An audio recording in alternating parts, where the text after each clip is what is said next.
ជំរាបសួរបងប្អូនប្រិមិត្តនៅក្នុងបណ្ដាញសង្គម Facebook ទាំងអស់បាទថ្ងៃនេះខ្ញុំបាទអត់បាននិទានរឿងកំ pl ែងទេបាទខ្ញុំបាទមកជួបជាមួយបងប្អូនផ្ទាល់ជាមួយនឹងវីដេអូមួយទៀតគឺជាវីដេអូដែលរបៀបធ្វើម៉េចឲ្យទូរស័ព្ទយើងកាន់ថ្មបានយូរបាទបងប្អូនដែលចូលចិត្តលេង Facebook ឬក៏ចូលចិត្ត live អីផ្សេងប្រកាសជាអូយឆាប់អស់ថ្មពិបាកប្រើបន្តិចទៅបញ្ចូលភ្លើងប្រើបន្តិចទៅបញ្ចូលថ្មអញ្ចឹងគឺពិបាក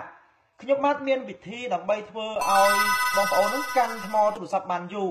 បាទវិធីរបស់ខ្ញុំនឹងគឺខ្ញុំបាទបានពិសោធន៍ជាមួយនឹងទូរស័ព្ទ 3 4 ទូរស័ព្ទមកហើយឃើញថាវាជោគជ័យមែនទែនទូរស័ព្ទយើងគឺអាចកាន់ថ្មបានយូរបាទអញ្ចឹងខ្ញុំបាទសូមណែនាំពីរបៀបនេះតែម្ដងហើយអញ្ចឹងខ្ញុំបាទសូមលើកយកទូរស័ព្ទមួយនេះមកធ្វើការ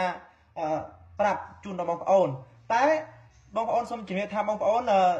សូមមើលថ្មជាមុនសិនណាហ្នឹងហើយមុននឹងយើងធ្វើយើងត្រូវមើលថ្មជាមុនសិនថាតើថ្មនឹងប៉ោងឲ្យអត់ទេឬក៏ថ្មចាស់ខ្លាំងណាស់ប៉ោងអញ្ចឹងបើសិនជាដល់ថ្នាក់ប៉ោងអញ្ចឹងគឺយើងកុំធ្វើល្អជាងបាទចាំថ្មយើងទោះបីចាស់មែនតែបើសិនជាអត់ប៉ោងអត់អីទេចាំនឹងធ្វើទៅអត់អីទេបាទគឺយើងអាចកាន់ថ្មទូរស័ព្ទបានយូរតែម្ដងតែបើសិនជាថ្មប៉ោងអាហ្នឹងមិនអាចទេណាកុំធ្វើអីល្អជាងវាអាចមានបញ្ហាដល់យើងពីកំពុងលេងអញ្ចឹងអាចផ្ទុះអាចអីអញ្ចឹងទៅតែបើថ្មអត់ប៉ោងអូខេឥឡូវខ្ញុំបាទសូមបិទទូរស័ព្ទនេះសិនបាទចាប់ដើមធ្វើតែម្ដងបាទមុនដំបូងគឺយើងត្រូវបិទទូរស័ព្ទនេះសិនបាទឥឡូវយើងបិទតែម្ដងបាទឥឡូវយើងបានបិទនៅទូរស័ព្ទនេះប្រភេទ Galaxy Note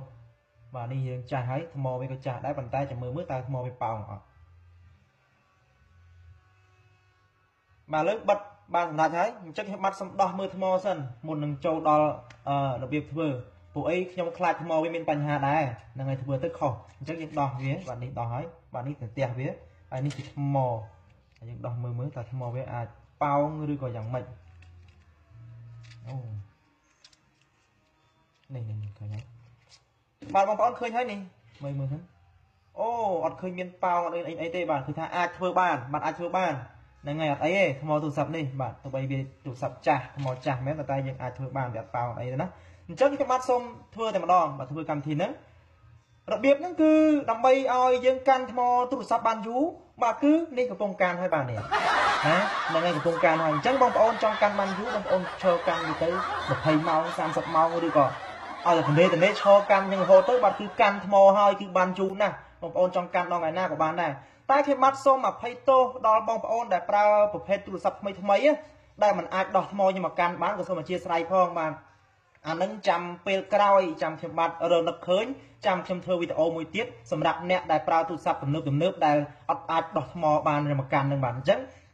វីដេអូនេះខ្ញុំធ្វើសម្រាប់តែអ្នកអាចដោះថ្មយកមកកាន់បានអញ្ចឹងសូមបងប្អូនកាន់ទៅបាទកាន់បងប្អូនគ្នាទៅនេះកាន់បានយូរណាស់បាទបងប្អូនចង់កាន់រាប់ម៉ោងយ៉ាងណាយ៉ាងនេះកំពុងហូបបាយដៃជំហៀងកាន់ក៏បានដែរបាទអរគុណសម្រាប់ពេលនេះខ្ញុំបាទសូមជម្រាបលាបាទជួបគ្នានៅវីដេអូក្រោយបាយបាយ